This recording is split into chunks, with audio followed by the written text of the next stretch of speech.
Dinumog mga idol ng ating mga professional basketball player ang KBL. Lahat ng team sa liga may kanya-kanyang Pinoy import. At Arvin Tolentino, former PBA player, official ng pumirma ng kontrata sa Korea. Panapat daw kana Carl Tamayo at Kevin Kiambao. At Renz Abando, saang team kaya mapupunta? Ayan ang mga pag-uusapan natin sa video nito, pero bago yan, baka pwedeng pa-follow and subscribe naman. Salamat idol. So ayun na nga mga idol, maagang paggalaw ang ginawa ng mga Korean basketball team dito sa off-season ng liga. Ang Seoul SK Knights nga mga idol na first placer sa katatapos lang na championship game, agad nilang tinerminate ang kontrata dyan ng ating kababayan na si Juan Gomez de Leano. Hindi siya gaanong nagamit even though healthy sa playoffs. Expected dapat mga idol na next year pa ang expiration ng kanyang kontrata at may penalty binayaran ng SK Knights. Pinalitan mga idol si Juan GDL ng isa pa nating kababayan ng former PBA forward na si Arvin Tolentino. Nakaka-jackpot kung tutusin dito ang SK Knights dahil dalawang MVP caliber ang hawak nila. Yun nga lang, parehong posisyon ang nilalaro netong sina Tolentino at KBL regular season MVP na si An Yang Jun. At ang tanong dyan mga idol, mabibigyan nga ba ng patas na playing time si Arvin?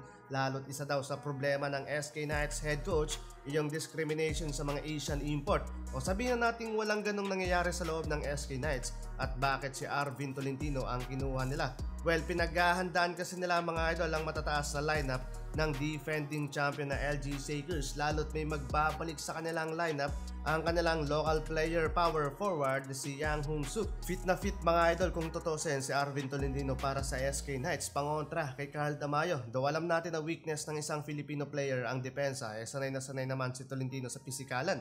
Aside from that, legitimate scorer pa na paniguradong mapapakinabangan ng kupunan. Habang magbabalik pa rin mga idol ang iba pa nating kababayan sa KBL, sina Kevin Kiambao, JD Kagulangan, SJ Bilanghel, Ethan Alvano, Carl Tamayo, Calvin Epistola, at ang nakakagulat na-renew ang kontrata ni Javi Gomez de Leano. Saan niya ang Red Booster matatandaan na ayon mismo sa kanya, handa daw siyang bumalik sa PBA or sa kahit anong team after ma-eliminate ng kanyang kupunan sa playoffs contention sa KBL. Kasi may rumored mga idol na hindi na nga daw ito kukunin ng Red Booster.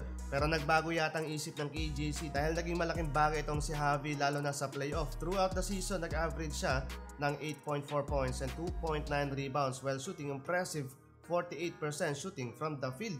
Mataas din yan mga idol dahil sa playoffs lang siya mga idol nabigyan ng mahabang playing time. Na-renew din mga idol ang kontrata ni Miguel Ocson sa Ulsan Movies Phoebus habang nabigyan ulit ng pagkakataong lumipad sa KBL si Justin Gutang.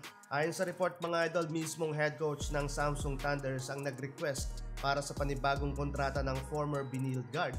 Next season mga idol ng KBL, exciting to dahil lahat ng kupunan sa liga may kanya-kanya ng Asian import. Lahat yan mga idol mula pa sa Pilipinas. Habang si Renz Abando mga idol maghihintay pa ng isang taon bago muling makakuha ng kontrata sa KBL at wala pang official kung saang liga maglalaro sila kay.